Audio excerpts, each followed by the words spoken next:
Assalamualaikum warahmatullahi wabarakatuh. Apa kabarnya anak-anak kelas 4? Semoga ada dalam keadaan yang sehat walafiat. Kita teruskan ke pembelajaran tematik, tema 7, subtema 3, pembelajaran 4, 5, dan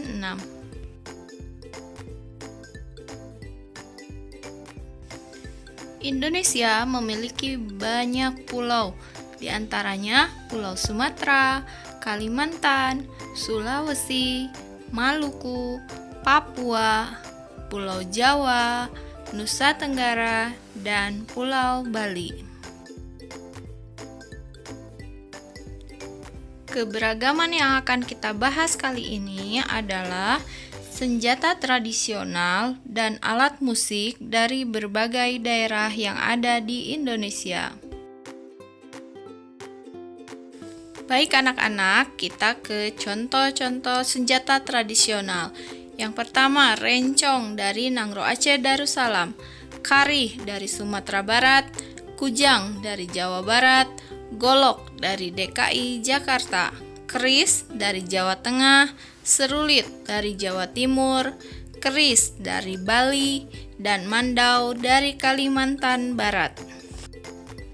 Badik dari Sulawesi Selatan, pasang salawaku dari Maluku, sundu dari Nusa Tenggara Timur, dan pisau belati dari Papua. Baik anak-anak, kita teruskan ke alat musik tradisional.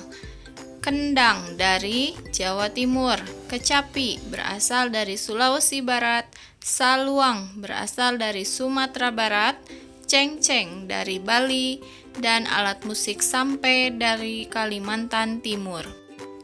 Alat musik serunai berasal dari Nusa Tenggara Barat, sasando berasal dari Nusa Tenggara Timur, tifa dari Papua, dan angklung gamelan dari Jawa Barat. Nah, itulah anak-anak berbagai macam senjata tradisional dan alat musik tradisional dari berbagai daerah yang ada di Indonesia. Kita teruskan pembahasan berikutnya mengenai kegiatan ekonomi masyarakat Indonesia. Kegiatan ekonomi.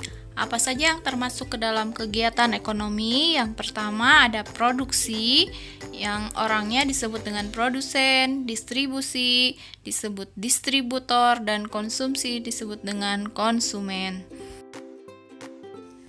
Kita ambil contoh, misalnya petani menanam padi. Petani memproduksi padi sehingga menjadi beras. Nah, artinya di sini petani berlaku sebagai produsen. Lalu ke kegiatan ekonomi berikutnya, yaitu proses distribusi. Pedagang membeli beras dari petani lalu menjualnya. Di sini terjadi proses pendistribusian atau penyaluran barang. Nah, pedagang di sini berlaku sebagai distributor. Lalu ke proses konsumsi.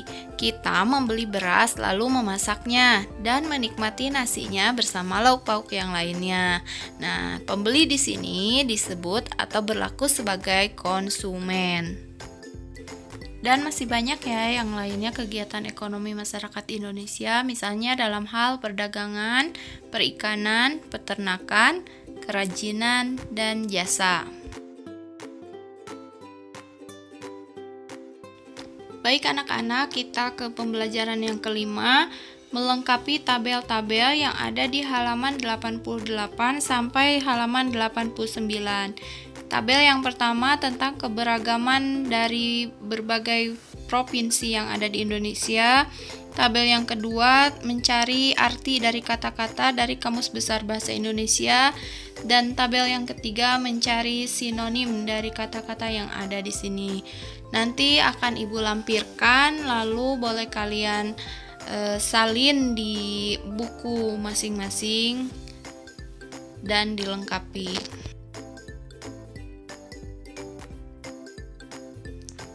Kita ke pembelajaran ke-6, asal mula tercetus Sumpah Pemuda. Sumpah Pemuda dibacakan pada tanggal 28 Oktober 1928 oleh Sugondo. dan kemudian dijelaskan panjang lebar oleh penulisnya, yaitu Muhammad Yamin.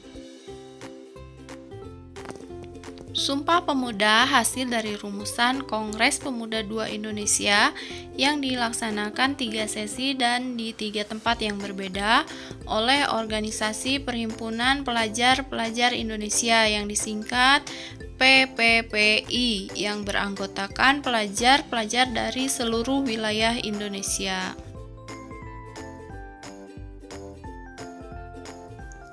Isi dari Sumpah Pemuda hasil dari Kongres Pemuda II yang pertama, kami, putra dan putri Indonesia, mengaku bertumpah darah yang satu, tanah air Indonesia. 2. Kami, putra dan putri Indonesia, mengaku berbangsa yang satu, bangsa Indonesia. 3. Kami, putra dan putri Indonesia, menjunjung bahasa persatuan, bahasa Indonesia. Oke, baik. Ibu harapkan anak-anak kelas 4 semuanya dapat menghafalkan isi dari Sumpah Pemuda ini. Dihafalkan lalu di video dan hasilnya di-post di kolom komentar Facebook. Baik anak-anak, demikian materi yang dapat Ibu sampaikan. Semoga dapat dipahami dan semoga dapat bermanfaat. Akhir kata, wassalamualaikum warahmatullahi wabarakatuh.